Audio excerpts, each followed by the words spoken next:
বাংলাদেশ বনাম মরক্কো একটি দক্ষিণ এশিয়ার দ্রুত উন্নয়নশীল দেশ, আর অন্যটি উত্তর আফ্রিকার ইতিহাস, ফুটবল ও পর্যটনের জন্য বিখ্যাত। এবার দেখে নেওয়া যাক এই দুই দেশের মধ্যে কোন দেশ এগিয়ে।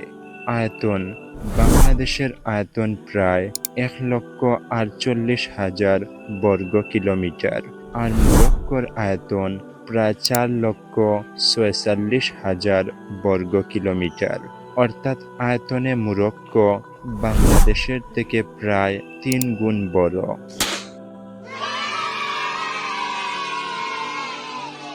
জনসংখ্যা: বাংলাদেশের জনসংখ্যা প্রায় ১৮ কোটির বেশি, আর মরক্কোর জনসংখ্যা প্রায় ৩,৮০,০০,০০০।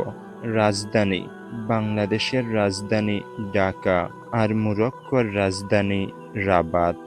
ভাষা: বাংলাদেশের সরকারি ভাষা বাংলা, আর মরক্কোর সরকারি ভাষা আরবি ও আমাজিগ।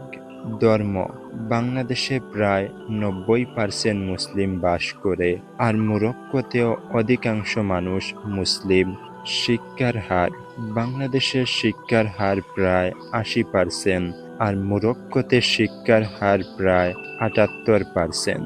মুদ্রা: বাংলাদেশের মুদ্রা টাকা, আর মরক্কোর মুদ্রা মরক্কান দিরহাম।